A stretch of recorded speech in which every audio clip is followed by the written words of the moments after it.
That's why you should not be able to vote. It should be a felony for people like you to be able to vote. People that don't agree with me should not be allowed to vote. Exactly. Easily connived you people.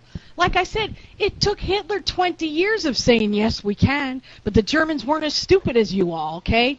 You know, it took him 20 years to deprogram his people.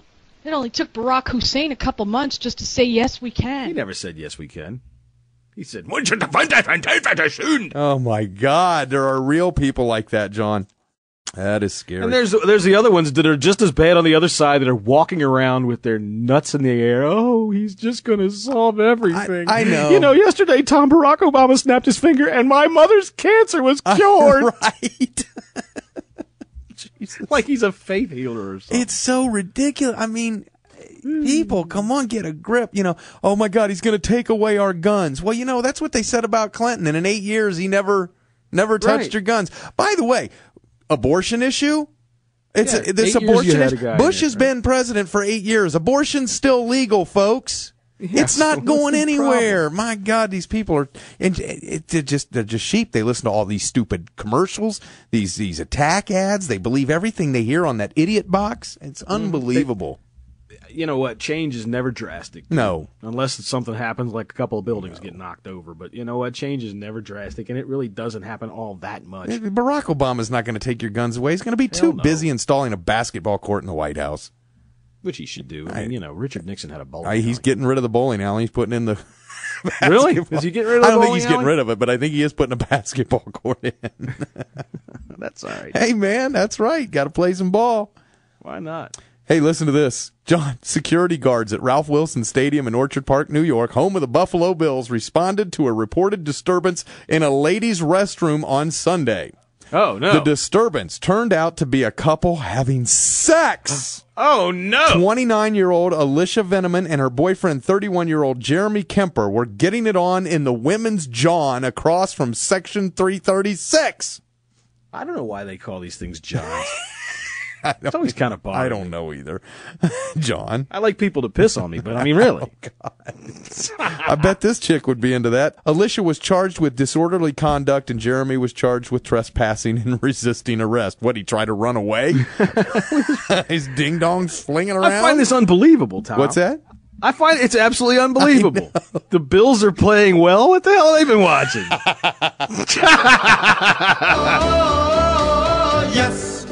I'm the great pretender. Ooh. Yeah, well, you know what?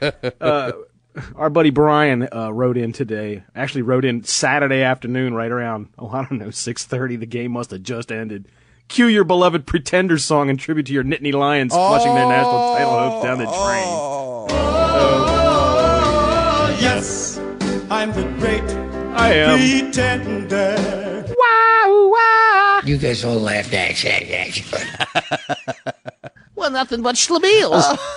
We're a bunch of schlemiels. Oh, well, you know who would be interested in schlemiels, Tom, is this. A Swedish newspaper has exposed a network of self-proclaimed zoophiles who meet regularly in locations around Sweden to have sex with animals. Yeah. The group, consisting of 30 people, is headed by a 45-year-old father of two, unmarried former managing director. Anyway, basically, they infiltrated the network over a period of several months. How do you do this? Do you go to a couple orgies? You know, I don't know. How do you...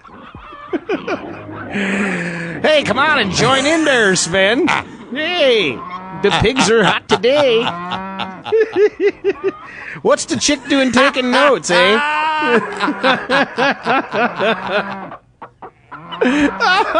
Infiltrated the network over a period of several months. She eventually confronted the 45-year-old over his alleged mistreatment of animals. Hey, buddy, stop doing that with that goat. Oh, wait a minute. He was quick to defend his relations with a bitch he bought online from a city-dwelling family who said they wanted the dog to have a better life in the countryside. Any of the times I did anything with her, she was the... any of the times I did anything with her, she was the one who backed into me and provoked it. She was in heat and made herself available. There were also times later when she didn't want to, and then I backed out immediately. Let's send Sparky off for a better life in the country. Mommy, what's he doing with the dog? Mommy, make him stop. Oh, my God. Let's see. Oh, God.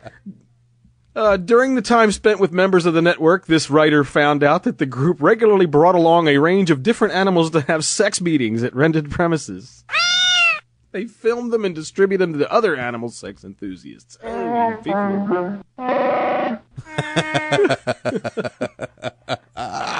no. Okay, let's see here. It says, is it and should this is oh God, should it be permitted to stroke a bitch's teats with love, or should it be classified as animal sexual abuse? The minister warned. I can't even read this whole thing. I'm just picking and choosing. This used to be an NFL show. Let's see. At one meeting in a small village in Schmerland, I guess, I don't know, what is a square over top of an A with a smiley face over it? What the hell does that make the A? Schmerland. I don't know. At a small village in Schmerland, 5 men waited for women who had promised to bring along 2 dogs. Fuck the women, we want the dogs. These guys, a bunch of fags. But when she was unable to make it to the meeting, the men spoke instead of their experiences, including previous visit to a colleague they referred to as the donkey man. As the what? He has a goat and a couple of donkeys. We tried it with a donkey, but it didn't work. But we did have sex with the goat, one of the men told the journalist. Why do I get such a kick out of these articles about fucking people screwing animals? Because it's so bizarre. It's just so strange. They're meeting with each other. And wait, what do they do? Do they encourage each other? Yeah, Frank, go ahead. Drill that goat. Yeah, Frank, give it to her. Oh, yeah. She wants it. Come on, Lars, do it. Oh, God, that's disgusting. That is disgusting. Do you have another story? I was just going to mention this thing. You talk about a sport. Okay. This weekend, there are 30 men and women that are going to, it was this past weekend. 30 men and women set sailed on what many consider to be the toughest race in the world. It's called the Vendée Globe. Yeah, right. And it's a single-handed trip around the world on a 60-foot yacht. That means you in the boat. Yeah, That's I've it. heard of this. Around the world. Yeah, I've heard John. of this. There was a woman got turned over in the Antarctic Ocean a couple of years ago, and they had a big rescue. Well, there's a lot of physical danger of the ocean, but there's the challenge. You got to keep the yacht sailing for 27,000 nautical miles, but the mental challenge, you're talking about sleep deprivation, day after day alone at sea, which would just drive me crazy. And they do all this without stopping and with very little in the way of immediate support for it's 80 or more days. Imagine, Tom, falling asleep out there and running into a telephone pole. Last year's winner is Vincent Rio. He set the record anyway. 87 days, 10 hours, 47 minutes by yourself on a yacht sailing around the world. That's unbelievable. Nuts. Lots of jerking off, I bet. Yeah. All right. Anyway. This is hot off the presses, Tom. Hot off the presses. Straight from the world of hip-hop. Uh-oh. Soulja Boy, appreciative of slave masters. Rapper Soulja Boy, the team behind the song Crank That Soulja Boy and its dance craze, actually gave a shout-out to slave masters during a recent exchange on BET, of which I could never, ever find any audio. Anybody out there, any of our black friends that know where to find this audio, please, we'll give anything for it, except money or anything of actual real value. Network personality Torre blogged about interviewing the 18-year-old rapper on BET's The Black Carpet. He said the artist appeared to have been taken off guard when asked which historical figure he hated the most. Torre said then he tried to help him by mentioning some previous answers, which included Hitler, Osama bin Laden, and slave masters, to which Soulja Boy, according to Torre, responded, "Oh, wait, hold up, shout out to the slave masters. Without them, we'd still be in Africa. We wouldn't be here getting this ice and these tattoos." What?